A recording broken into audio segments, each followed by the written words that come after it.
Literally, sometime in January of I'm back. 2024, another horrible TikTok trend started, no surprise there, where these young kids have been invading the Sephoras, which are essentially makeup stores, and making quote-unquote skincare smoothies. Basically, they mix a bunch of skincare products together very destructively and make a huge mess in the store for the employees to take care of. It had gotten so bad to the point where many of the products were no longer usable, costing the stores money in damaged products, and really just ruining the whole experience for everyone. In many Sephoras, you can't even go in there and use the test products anymore because they're ruined from little kids putting their grubby little hands all over them and making a mess. Everyone has gotten very fed up with this, understandably. The store employees, actual customers who want to buy the products, and Sephora themselves were not happy. Angry customers have actually started reaching out to Sephora, asking them to put an age limit so kids can't go in the store. Or at the very least, kids 12 and under should be accompanied by a parent, which I think is fair. I'm just wondering though,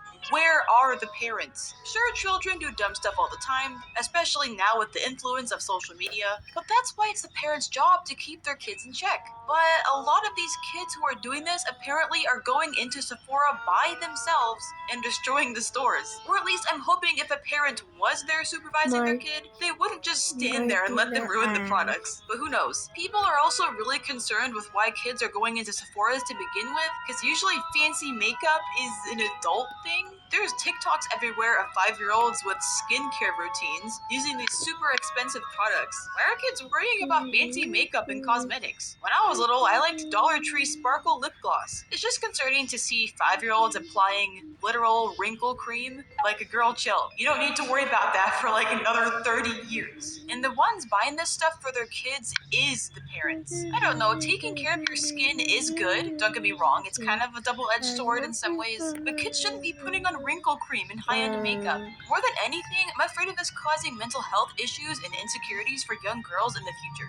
I don't think it's the kids' fault at all, because at the end of the day, parents are responsible for their kids. Anyways, let's talk about my monster design for the Sephora kids. I drew a small child because there was actual 5-year-olds going into Sephora. Coming from her back are several liquid ink monster arms, and they're holding many beauty products and accessories, as well as having liquid makeup all over their hands and arms. I drew these to represent the kids just putting their hands all over the products and making a huge mess in the store. And I also made the arms very bendy and squiggly and wrapped all around each other, kind of like they're out of control and can't stop themselves from grabbing makeup, because these kids are out of control. I gave the girl one of those headband things you wear to keep your hair out of your face while you're doing your makeup. Also, a lot of TikTok kids are wearing them. I gave her these crazed, swirly eyes like she's hypnotized, because a lot of these kids are doing this because of the trends, and they see influencers using these products. I think the influence of social media plays a big part in this entire thing. She has this really out of control look on her face, and there's makeup all over her, and just to make it scarier, she's floating in the air while the arms are holding her up. I don't know about you, but I'd be really scared just to see this floating baby with a bunch of sentient arms charging at me. Here is my Sephora Kid amalgamation. I hope you enjoy the design. The next trend I will be focusing on is the AI image trend. While AI images have been created for a while now, it really rose to popularity in mid-2022 when an AI image generator website called DALL-E, I don't know, caught many people's attention. At first, this was most commonly used for making memes and very cursed images that should have never come into existence. People would type a little sentence or description to describe what they want their image to look like, and within a couple minutes, the generator spits out some cool and also very weird looking images. This was really solely used for jokes. Like, people would type in Kanye West as handsome Squidward just to get a laugh at the god awful things this machine came up with. I'm 100% guilty of using this too. Me and my friends had generated some pretty goofy images, and I even used this for a video once. While at first it started off as a mostly cursed meme generator, which was pretty harmless, more generators came out and it really has advanced since then. Like, now when I look at art, I gotta get out my third eye just to make sure it isn't AI, because I can't tell. And rather than using it for memes, many people out there now use AI generators to create images they can profit off of. And the reason that's not good is because AI generated art is made by compiling art from other artists' work found on the web, basically stealing their art and not giving credit. Sometimes on these images you can even see the watermark from the original artist. Like I said, at first it was fun in games, but now artists' work are just being stolen and used for profit, so that's not very fun. Now let's dive into this AI monster. Since we see so many different trends with AI, I wanted to make this creature a really scary amalgamation where everything is just looped together, because AI is a mess. The images I see most tend to be generated images of anime girls. Actually, now when I try to look at references online for my art, a lot of the images that first appear is AI and not real authentic art, which is concerning. While sometimes it's difficult, it doesn't take long to realize something is AI art when you start to notice some really strange inconsistencies, like an extra finger or the hair is melting into the skin. Another thing I often notice with AI art, they tend to look very soulless. They often have this really blank stare or just have a very generic expressionless look. It often lacks character and has little to no liveliness, which I found to be very creepy. So I drew the head as this anime girl with a very unsettling stare, like the AI machine meant to make her look cute, but instead she turned out freaky. Because let's admit it, AI simply can't replicate the kind of vibes that real artists put into their work. The neck is really twisted and mingled, all while being connected to this giant mass of different body parts and skin. Yeah, I know, I made this really grotesque. Her right ear is very large, and her other ear is connected to her neck. I also made one of her eyes as a black hole to represent the AI is glitching out, and put her actual other eye on top of her head. Because with AI, everything tends to be wonky and a mess, and you just notice more and more wrong with it the longer you stare. As you can see, SpongeBob is fused with this amalgamation, along with a cat head with a really long neck, more to show the meme side of AI-generated images as well. Now that I admit, SpongeBob looks like melted cheese, and now I'm just thinking of that one Meat Canyon video. On the left, she has several arms, the two below being spider legs, and her middle arm holding a knife. Just imagine this thing running at you with a knife. My god. And of course, I didn't forget the super wonky looking hand with 6 fingers. In the middle is this giant wide mouth with super sharp fangs all around. Since in order to make AI generated images, the machine needs to be fed so many pictures from the web just to make one image. So I thought this would fit well with the concept of an AI monster, consuming everything in its path to create this soulless creature. Oh yeah, by the way, Among Us is there. Don't tell me how that. UC 1000. Consuming everything in its path to create this soulless creature. Oh yeah, by the way, Among Us is there. Last but not least on this list of trends, we have the money tubers, because I don't know what else to call them. So as the title suggests, this trend revolves around content creators who make their content based on having a buttload of cash. While there is honestly a lot of diversity in these videos, they always have one thing in common: having a crazy amount of money involved. Right off the bat, many of you probably think of Mr. Beast when thinking of money-based YouTube content, as he's by far the most popular example and the most popular YouTuber like ever. $100,000 golden ice cream, $500,000 game of tag, and many other videos giving away money. Though Mr. Beast makes many other types of content as well. And I really respect all of his videos, as he does so much to help the world and people in need. With the rising popularity of this crazy content during that time period came both many inspired content as well as blatant copying. It really changed YouTube. Of course, content like this existed before, but I think Mr. Beast really made it blow up more than ever before. Challenges with people's... Yes. Today, I'll be drawing cookies as humans from the amazing game Cookie Run Kingdom, including drawing a special cookie from the newest update, Silent Salt.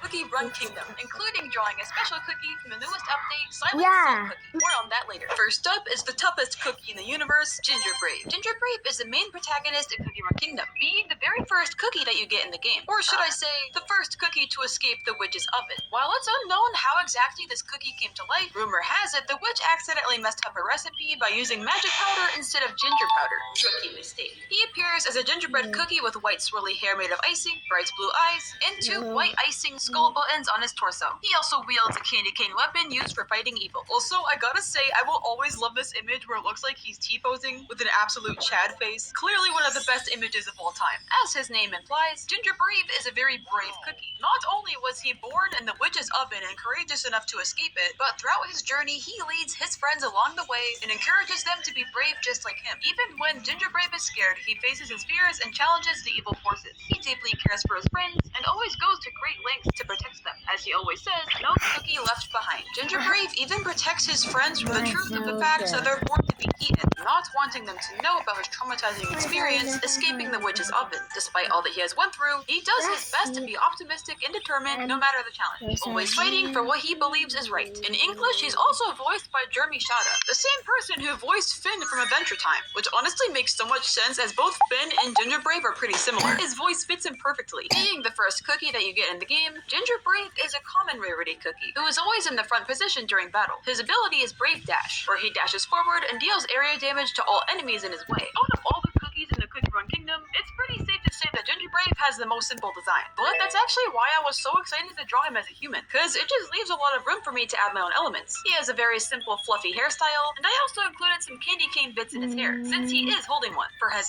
eyes, I wanted them to represent his bravery, so as a nice little touch, I added a skull in there, just like the buttons I put on its vest. While I don't know his age, Ginger Brave seems like he'd most likely be in his teens, so I did give him a more youthful appearance. I wanted to give him the vibes of an adventurer, and naturally, along his journey, Ginger Brave would definitely get some cuts and bruises, so he has some band-aids on his face and arms. He isn't afraid to get a little roughened up in order to protect his friends. He's holding a candy cane that's resting on his shoulder, similar to how someone would hold a sword. I think he turned out very cool. Here is human Ginger Brave. Before we continue, I gotta tell you about Cookie Run Kingdom's newest update. This update features the long-awaited episode 11 of Beast Silence of Conviction. Along with White Lily Cookie, embark on a journey to discover new truths and explore the land of silence, where she meets Silent Salt Cookie, a terrifying beast cookie who wields the power of silence. This cookie is an ambush cookie positioned at the front. His skill, End of Silence, silences all enemies and slashes the moon, causing massive damage. And at the start of battle, Catacomb Rage targets the strongest enemies, unleashing divine punishment when fully stacked. And that's not all. Meet Charcoal Cookie, a magic cookie who uses ritual of spirit exorcism to summon tombstones, release spirits, and bind enemies. When enough power is gathered, he unleashes a light of purification. And when paired with Silent Salt Cookie, a powerful spirit energy is activated, amplifying chaos, debuffing enemies, and boosting Dark and Steel critical damage. There's also new character buff equipment, like the grass element and 2 new biscuits: Silent Salt Grass, Beast Biscuit, and Wind. And hold your horses, because there's 10 new special toppings and new cool treasures, such as the sealed candle of the cursed catacombs and the berry necklace. For a limited time, you can even play a fun new battle mode. Ride a tank as you defeat bosses before the time runs out. There's also a really cool new kingdom background skin you can get called the Silent Knight. So if you ever wanted your kingdom to be extra spooky, here it is. And there's so much more. Needless to say, this update is packed. Don't even get me started on how good the new story is. No joke, it's gotta be my favorite so far. Download Cookie Run Kingdom using the link in my description and play now. This game is amazing, and I know you guys are seriously gonna love it. And of course, I'm drawing the star of the update, Silent Salt Cookie. Silent Salt is the newest beast cookie and the main antagonist of this update. And honestly, he has one of the coolest designs so far, appearing with a spooky helmet with smoke-like hair flowing out. His outfit is very similar to a Dark Knight, and we can also see he wears a torn, flowing long cape. But where did this cookie come from? Well, long ago, a group of 5 cookies were created as promised saviors to do good deeds for all cookie kind. But instead, they became evil and twisted, only bringing darkness and devastation. Originally, many of these cookies had virtues used for good, with Silent Salt Cookie's original virtue being solidarity, putting importance on uniting cookies together. But like the other beast cookies, he eventually became corrupted, becoming known as the Devil of Silence, and the virtue of solidarity he held has now been warped and twisted into the power of silence. When the beast cookies were Mm,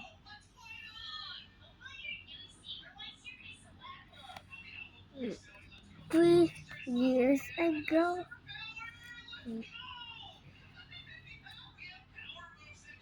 Um,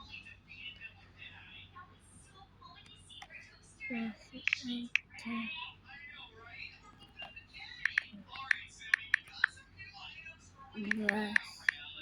cookie planting.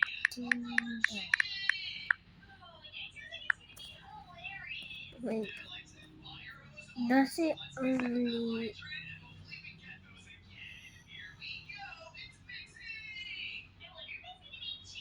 anyways, How I draw Cookie Run. never mind. Um, bye-bye, I guess, because